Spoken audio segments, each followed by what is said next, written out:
isa pong mapagpalang pagbati ang aking ipinapahatid sa inyo mga subscribers ko, maging sa mga followers at mga viewers ko. Ayan lamang po, at ito pong ating pag-uusapan ay napaka-importante po. At anyway, nasa na po ba yung 100 plus na subscriber ko? Nandyan pa po ba kayo?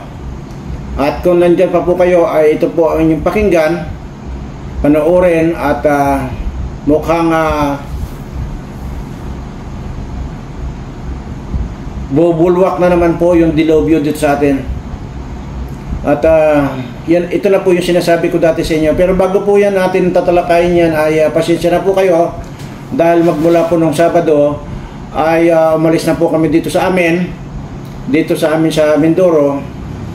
At sabi ko nga po na pupunta kami dyan tatawid po kami dyan sa Manila, at iikot po kami dyan ng Tarlac, Nueva Ecija, Bataan, Pampanga, at dito sa Bulacan. So hindi ko na po tinapos, at dahil kailangan ko na pong umuwi dito, bumalik dito. Pero yung pong mga ibang tao po ay naiwan po doon, dahil hanggang bukas po ay tatapusin po nila yung Bataan, at saka itong Bulacan na lang po. At gusto ko, sabi ko, umuwi kayo doon at tapusin nyo muna, para wala na tayong isipin, wala na tayong intindihin.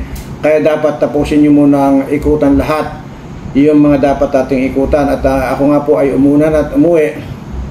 At ito po, kararating ko lang po kanina madaling araw, kasama ng driver ko, ay yun nga po, sabi ko, naiwan doon yung iba para tapusin muna yung kanilang dapat na ikutan. Pero ito po yung ating main na pag-uusapan. Bibigyan ko lang po kayo ng background, kaunti lang. Mayroon po akong binabanggit yan dati, na ang sisiguraduhin ko sa inyo, yan po ang sabi ko sa inyo, sisiguraduhin ko sa inyo, masusundan pa yung dilobyo, kagaya nitong COVID-19 na ito, na mas matindi pa. At yun nga po, at kaya nga po itinuro ko sa inyo yun pong panangga ng virus na ito. Ano man pong virus yan, itinuro ko na po sa inyo, which is yung kalamansi at saka sili. So noon po kasi COVID-19 ay mayroon din po akong tinuruan dyan. Yun po yung naging sanhe ng pagka-close ng aking Facebook account dati, na kung saan ay winawagwagan ko na magngata kayo ng dahon ng usbong na sampalok ng COVID-19. Yun naman pong mga nakasunod doon, awa naman po ng Diyos, ay hindi naman po sila tinabla ng COVID. So ngayon po yung sinasabi ko na darating pa yung mas matindi pa sa COVID-19, yan po ay medyo matagal-tagal ko na pong diniscuss yan sa inyo. Kaya po siguro dito na po kayo mag-iisip na itong mga sinasabi ko ay mangyayari at mangyayari. Mamaya lamang po ay ibibigay ko sa inyo yung katibayan natin na yan pong dilobyo yan na darating sa atin. At sila po ang magsasabi sa inyo, kayo po ang makakapakinig kung anong klaseng virus ito, at kung gaano kadelikado ito. Yan po ay diniscuss ko na po yan matagal na. Kaya nga po ang sinasabi ko dati sa inyo ay huwag kayong mag-alala na mga subscriber ko, dahil kung talagang mga subscriber ko kayo, maswerte kayo na nakapag-subscribe kayo sa akin, dahil hindi ibig sabihin ito ay kung ano pa, kundi sinabi ko po yun sa inyo, if ever man na anuman dilobyo darating, dito kayo sa akin. Maliwanag po yan at nandyan po yan. At hindi pa rin po nababago yung aking panawagan ngayon. At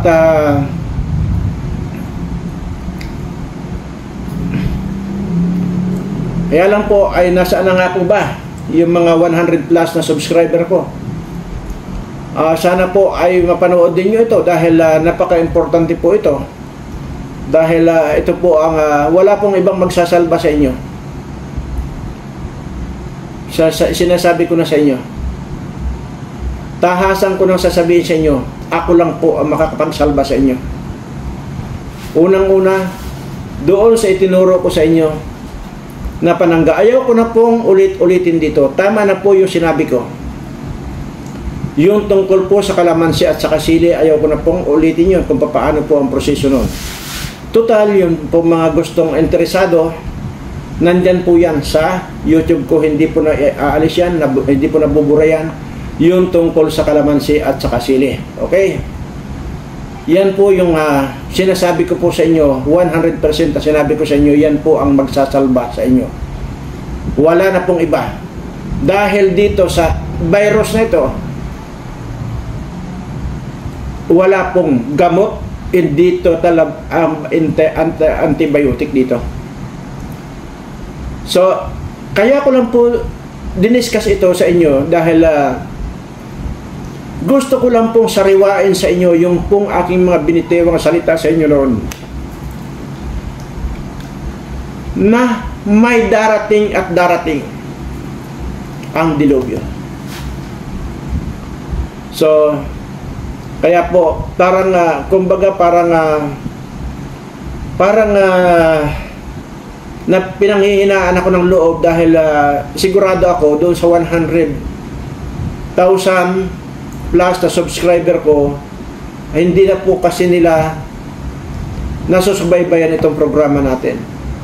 Which is, sinabi ko naman po sa inyo na may kwenta man po, wala man pong kakwenta-kwenta itong aking dinadaldal dito. Wala naman po siguro masama kung sumubaybay lang kayo at panoorin nyo lang. Di po ba? At sinabi ko naman po sa inyo na hindi dahil sa gusto kong manood kayo, dahil gusto kong kumita. Hindi ko po kailangan ng pera, inuulit ko sa inyo.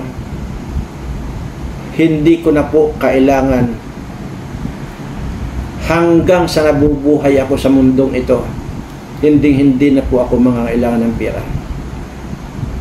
Kaya hindi po yun ang purpose ko kung bakit ko kayo sinasabing sumubaybay kayo kahit walang kakwenta-kwenta itong mga sinasabi ko. Dahil alam ko po sa sarili ko, binitawan kong salita yung sinasabi kong darating at darating ang dilubyo. Ngayon, bibigyan ko kayo ulit ng isa pang background ng mga sinabi ko dati. Ang sinasabi ko po dati, kapag ka nabuwisit itong China, baka mamaya magpakawala na lang ng virus yan. Di po ba paulit-ulit ko po sinasabi yan eh. Doon po sa mga talaga nakakasubaybay sa akin, alam na alam po nila ito. At nandyan po yan, kung gusto nyo pong i-review, balikan nyo po yung mga video ko at eksaktong-eksakto po ito, sinabi ko. Yun po ang sinabi ko na pag nabuwisit yan, China, baka magpakawala na lang ng virus. Dahil ang sinasabi ko po rito, hindi na po gagamitin ang putukan o barilan dito. Dahil ang gagamitin lang either lason or virus. Iyan po yung mga sinasabi ko dati. Ngayon, ay dahil nga po, alam nila sa sarili nila na hindi nila kakayanin ang Amerika na para makipaggira sa Amerika. Kaya yun ang sinabi ko dati. Dahil baka magpakawala na sila ng virus. At dahil traidor nga po ito. At kung inyo rin po natatandaan, yun pong COVID-19 na yan ay galing po sa China. Okay. At mayroon pong doktor dito dati na nagsasabi, sana, kaya lang, hindi na niya na ituloy sabihin, pinatay na po siya. Dahil nga po, hindi nyo po ba natatandaan na nung panahon ng COVID-19 ay si Trump pa noon ang presidente, si Donald Trump ang presidente. Anong sabi niya? Tinawag niyang China virus yan, yung COVID-19. Dahil alam na alam po niya na yan ay hindi basta disgrasya, kundi talagang sinadyang ginawa yung yung virus na yan. Ngayon, ito na tayo. Balikan nyo po yung mga video ko dyan. Kaya nga halos ayaw nyo ng panoorin ito dahil nagsasawa na kayo sa kasasalita ko eh. Itong virus na ito. Pero ngayon, sa totoo lang po, ayaw ko na po sana talagang mag-vlog. Kaya lang, nasaan naman yung konsensya ko kung pababayaan ko itong mga subscriber ko na pinangakuan ko na isasalba ko sila, isasalba ko kayong mga subscriber ko sa pamamagitan ng dito kayo sa akin at dito malayo kayo. Ano mang dilubyo yan, virus man yan o ano, dito safe na safe kayo. Hindi po ba? Halos yan po ang topic. Nandyan po yan sa mga videos ko. At dito ay kukup-kupin ko kayo rito yung may gusto. Kaya ko po dinidiscuss ito dahil nga po isang araw lang po nung nandiyan kami sa Tarlac. Nung isang araw lang po na nandiyan ako, ay may nakita po akong isang vlog ng isang vlogger din. At dinidiscuss nga po niya itong panibagong virus na mas matindi pa sa COVID-19. Kung ang tanong ninyo, naniwala ba ako doon? Well, ang sagot ko po sa inyo, noong una kong pinapanood siya, ay 50-50 yung aking paniniwala. Pero na may mga pinapakita siya na maging ang Channel 7 ay nagsabi, ay medyo nadagdagan yung 50-50 na paniniwala ako dito sa vlogger na ito nag-discuss niyan. Ngayon ay habang kaninang madaling araw lang, habang bumabiyahe kami, inopen ko yung cellphone ko at mayroon na naman ako nakitang hindi po vlogger, kundi ito po ay reporter ng mismong channel ng China. China channel po ito. Ibig sabihin po itong nagbalita nito ay media po talaga. At doon sa television nila sa China, ibinalita nitong anchor na ito. Doon na po ako nangilabot. Kaya sabi ko sa driver ko, bilisan mo dahil para umabot pa ako, baka makapag-vlog pa ako. Actually, hindi ko inintindi yung una. Pilipino po yung una na nagbalita. At ito naman po, kanina madaling araw lang nag-flash lang doon sa cellphone ko na ito nga po ay media, Chinese po ito, na nagbalita at ito po ay television, China television po ito. Wala pong pinagkaiba sa Channel 7 kumbaga. Yun po, kaya nagmadali ako, kaya gumawa po ako agad ng video. At para po malaman niyo. Ngayon, ay kung dito sa 100 plus na subscriber ko ay mapanood ninyo ito, well, mag-ready na po kayo. Pero I don't think na mapapanood nyo itong mga vlog ko kasi unang-una, doon po sa mga ina-upload ng habang wala ako, yung pong ina-upload ng secretary ko, kung ano-ano na lang po yung ina-upload niya, di po ba? Ang secretary ko po ang nag-upload niyan. Dahil nga po wala ako.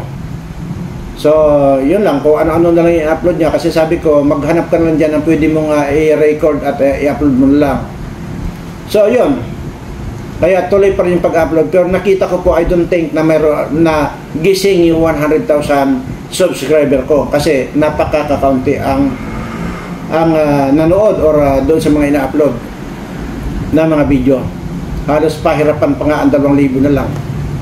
Anyway, hindi ko po problema yon kung ganon. Mas maganda kung ganon lang kakaunti ang makakapanood dito kakaunti yung pakakainin ko dito kung sakalit nandito kayo. Pero hindi naman po yung yun ang pinag-uusapan natin yung ipapakain ko sa inyo. Maliwanag po yung sinabi ko sa inyo. Gaano man kayo karami, dito kayo sa akin kung mayroong dilubyo pa na darating. At sana nga ay mapanood ninyo ito. Dahil kung hindi, napakalaking pagkakamali ninyo sa buhay ninyong nagawa. Dahil kung mangyari man ito, kung darating na sa atin dito, ay tiyak, hindi kayo makakaligtas dito.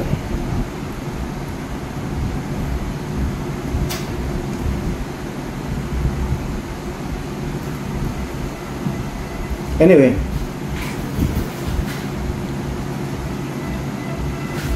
unahin ko po muna yung sinasabi kong vlogger na Pilipino na nagbalita nito. Okay?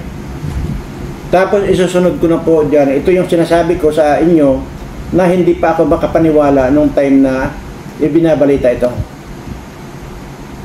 Pero kanina, sabi ko nga kanila madaling araw lang, ay ito na nga nangyari. Kaya nagmadali na ako. Sige. Hindi ko na po ipapakita dito kung sinong vlogger to. Pero sige, titin pa natin. Ito. Ano itong nangyayari sa China, mga kaistorya? Tinamaan po sila ng isang kakaibang uri ng peste sa tao. Ang sabi po sa balita ay natuklasan umano ng mga sayantipiko sa China na mayroon silang isang uri po ng virus na mas matindi pa kaysa po sa COVID-19. Ito ay mas nakamamatay umano. At kailan lang mga kaistorya ay ginawan din po natin ng content dahil na-research po natin na may lumitaw sa China na isang uri po ng bakterya na hindi na tinatablan ng antibiotic. At ang warning po ng mga doktor, kapag ito ay tumama sa tao, ay napakahirap po nitong gamutin. Nagpaalala na ang mga doktor ng isang posibleng pagkalat po nito sa mundo. Yan po mga kaistorya ang mga balita at impormasyon na maibabahagi sa inyo ngayon ng yan po. Yan po yung sinasabi ko na noong napanood ko po ito. Na isang araw lang po ito. Sinasabi ko po nga, nandiyan kami sa Nueva Ecija. No? Isang araw lang po ito. So, hindi po ako maniwala nung una. Pero nandiyan po may mga ipinakita po at ipinanood din pala ito ng Channel 7 din. At maging yung doon sa China. Ngayon, sige, sabihin na natin huwag na tayong maniwala dito sa sinasabi nito. Kasi yun naman yung sinabi ko kanina sa inyo na 50% na paniwala ko, 50%, 50-50 nga sabi ko kanina, di ba? Pero na may pinakita siya na i-broadcast ng Channel 7 at saka yung isa pang kuan ay doon ako medyo tumaas yung aking paniniwala. At sinabi ko rin na kanina lang madaling araw na nag-open ako ng cellphone na panood ko po ito. Itong mismong reporter ng China television reporter po ito.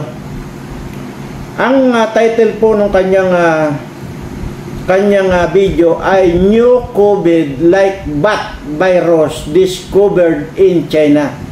Ito po ay 9 hours ago. So yung mga po, nandiyan pa madaling araw pa po kanina. 9 hours ago lang po ito. At ito po, panoorin niyo po para ito po ay maintindihan po ninyo na para malaman po ninyo. Dito po ako nangingilabot Welcome to China in Focus. I'm Alice Tang, in for Tiffany Meyer. Our top story. China discovering a new bat coronavirus capable of infecting humans. The virologist behind the discovery, known as China's Batwoman, works for a Chinese lab accused of leaking COVID-19. President Trump signing an order blocking Chinese investment in U.S. tech and other strategic fields. And China is threatening retaliation. Is Trump's China tariff push sparking a shift? An American tech giant Mamaya pa po yan, mamaya hundreds pa. of billions of dollars in new U.S. investments, creating tens of thousands of jobs. China and Russia, marking the third anniversary of Russia's Patapusin lang po natin to. affirming their no-limits friendship. This comes just after President Trump's very good talks with Russia. Oh, ito na po, ito na. Yan na.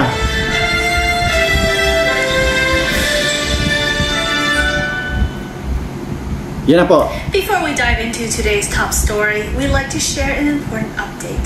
You can now catch China in Focus on Genjing World every Tuesday instead of YouTube. We'll publish the link in the description box below at that time, or you can search China in Focus at genjingworld.com. Researchers have discovered a new bat coronavirus in China that can infect humans, called HKUCOV2. Researchers say it could infiltrate human cells in similar ways to the virus that causes COVID-19 by binding to the same receptor in the lungs, nose, and respiratory passages. Dr. Mark Siegel, a clinical professor at NYU Langone Health, told Fox News that the risk of this virus spreading to humans is still very low. He explained that the virus's receptors has a weaker bind, making it much less powerful than the one behind COVID-19. Okay na. Kasi kung tapusin pa natin yan, ay marami pong topic yan. Hindi na natin tapusin. So, maliwanag po yung sinabi niya na yan yung ang titirahin na naman yan ay respiratory. Okay? So, kagaya lang po ng COVID-19 pero mas malala at hindi na nga raw kaya ng antibiotic. Yan. So kung yun nga po, respiratory ang target nitong another na virus na ito, di tama-tama lang po yung tinuro ko sa inyong kalamansi at saka sili. Di po ba? So, mayroon ba akong naging mali doon sa sinabi ko dati sa inyo na darating ang dilubyo? Diniscuss ko yan na siguro mga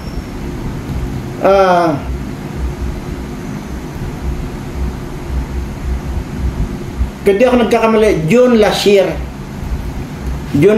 ko kanyan or February last year ko diniscuss yan na magkakaroon ng dilubyo. At kaya ko po itinuro sa inyo yung kalamansi at saka sili. Ngayon, tamang-tama po. Angkop na angkop po yung sili at kalamansi na tinuro ko sa inyo dito sa virus na ito. So, ibig pong sabihin, alam kong may darating na virus mangyayari. At hindi po ako nagsalita niyan. Mismong TV personality ng China. Mamaya po ipapaliwanag ko sa inyo kung bakit, ha? Yan po. Mayroon ba akong sinabi na hindi nagkatotoo rito? Maliban lang aminado ako doon sa mga sinasabi kong mga patay na ito si ganito, yun ang talagang sinadya ko. Dahil unang-una talagang buisit ako sa mga politikong ito na sinasabi kong mga patay na. Doon ako buisit. At hindi lamang po ako nang aasar. Kaya sinabi ko, di ba? Sinasabi ko, si Butod ka, tumalon pa sa aeroplano, di ba? Si Butod na tagpuan na nakalutang sa Ilog Pasig. Di ba yung mga ganon? Tapos bibirahin niyo ako ng fake news. Tama, oo. Aminado ako. Pero dapat yun, kung inyong iisipin, alam nyo na nang bubuisit na lang ako. Kaya sinabi ko na patay na si Labrador, tinaga sa ulo, alam nyo yun, nang bubuisit na lang ako noon. Pero doon po sa mga ibang bagay, Kagaya ng sinasabi ko na may darating pang virus, yan na nga po. Okay, dito na tayo, dito ko na ngayon ipapaliwanag sa inyo kung bakit alam ko na may darating pang virus. Dahil dito po sa pagitan ng Amerika at saka itong China na ito, nasusulat naman po yan na hari sa hari maglalaban niya. Ibig sabihin, kanya-kanyang panyan kung sino matira matibay. Ngayon, sinabi ko na po kanina na dahil sa iniisip ng China na hindi nila kaya itong hanggang ngayon din nila kaya ng Amerika, sa partaraidor na gawain nila gagamitin yan. Ito, mind conditioning ito. Maniwala kayo sa akin. Mind conditioning ito dahil kunwari palalabasin nila mayroon ng virus. Pero ang totoo niyan, ginawa nila yung virus na yan. At pakakawala nila, parang kagaya lang ito ng COVID-19 na kung saan mismo si President Trump dati ang nagsasabi na China virus yan, ginawa ng China yan. Hindi maniwala yan dati si talagang natural. Kagaya nito. Ito, wala pa yung mas matindi pa sa COVID-19 itong ginawa nilang ito. Hindi po sa kanyan. Para sa ganon, hindi sila masisi or hindi sila ma-blame ng buong mundo kung yan ang gagawin nila. Kunwari palulutangin nila na kung saan kanyan sabat ang sinasabi nila sa mga paniki na naman. Paniki na nga yung nangyari, ngayon paniki na naman. Para hindi sila ma-blame ng buong mundo, yan ang gagawin nila, magpapakawala ng virus. Which is, diniscuss ko na po yan. Last February or March last year, diniscuss ko na po yan. Kaya nga po tayo nakarating doon sa itinuro ko sa inyo na kalamansi at saka sili. Ngayon, kung papaanong gagawin, hindi ko na po i-discuss dito ngayon. Dahil nandiyan naman po sa video ko, halubhogin na lang nyo yung mga video ko dyan kung papaano nyong gawin para mapakinabangan ninyo ang sili at kalamansi. Ganun po. Ayaw ko na po mag-discuss dito. Dahil yan po ay paulit-ulit ko sinasabi yan. Dati pa. Kaya nandiyan sa video, mag-i-research nyo na lang po dyan. Panoorin nyo lang po. Kagaya ito, nung parang nakikinita ko na ito, yung mga dati ng COVID-19 na hindi sumunod doon sa aking payo dati na usbong lang ng sampalok napakasimple. Pinagtawanan pa ako nung kapitbahay ko na puro lang daw ako kalokohan. So, yung mga kapitbahay ko, lahat yun namatay sa COVID-19. Pero doon sa mga naniwala na yung tungkol doon sa usbong ng sampalok, ni ultimong ubo, hindi man lang sila inubo. Yun po yan. Anyway, hindi ko na po pakakahabaan ito.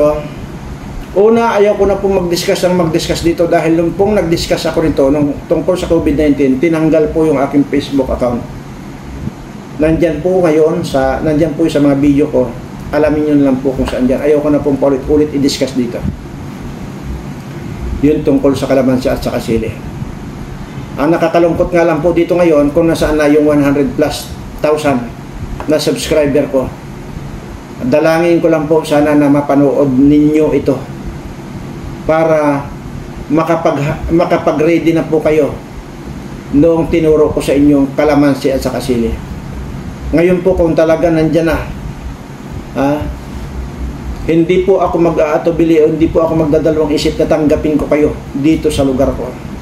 Na kung saan po dito ay safety kayo at nandito po lahat yung ating mga kailanganan na mga pangmuntra or laban sa mga virus na yan. Ngayon, kung tungkol naman po sa pagkain, sinabi ko naman po sa inyo, pag nandito kayo sa akin, wala kayong alalahanin sa pagkain. Yun po yung sinasabi ko dati pa sa inyo. Ngayon, dahil sa minamind conditioning na nila ang tao, anumang oras mula ngayon, pakakawalan na nila yung virus na yan. Maniwala kayo sa akin. Kaya, nagpana nga sila eh. I-broadcast na nga nila sa buong mundo.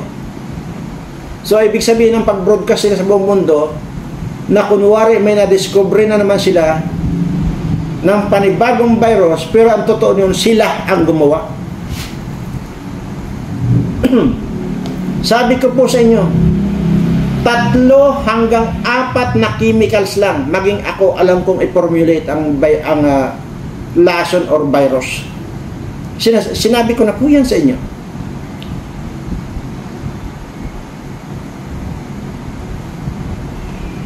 At ang matindi nito, kaya sila ang nakakapag-formulate niyan, dahil unang-una nandyan yung kakampi nilang Russia na kung saan nandyan nanggagaling yung chemicals na talagang magpapatindi pa sa virus na yan, para lang po maintindihan ninyo. Well, sabi ko nga po, pasensya na po kayo kung itong mga sinasabi ko walang kakwinta-kwinta. Pero ang sinasabi ko po rito, doon sa mga subscriber ko, na sinabi ko dati sa inyo na kukup-kupin ko kayo rito, yun lang naman po ang concern ko. Wala po akong pakialam kung iilan na lang po itong mga nandito sa akin, at kung sila ay wala na, ay di wala na, di mas maganda. Basta po, ginawa ko na po itong video ito para sa ganon ay ma-aware, ma-impormahan na kayo, makagawa na kayo nung tungkol sa kalamensya at sa kasili. Dahil anumang oras, pakakawala na nila yan. So, ang masasabi ko lang po sa inyo, kung inyo pong balikan yung aking mga video, dito na po nag-uumpisa na kapag may mga sinabi akong ganyan, sisiguraduhin ko sa inyo, mangyayari at mangyayari. Maraming salamat po.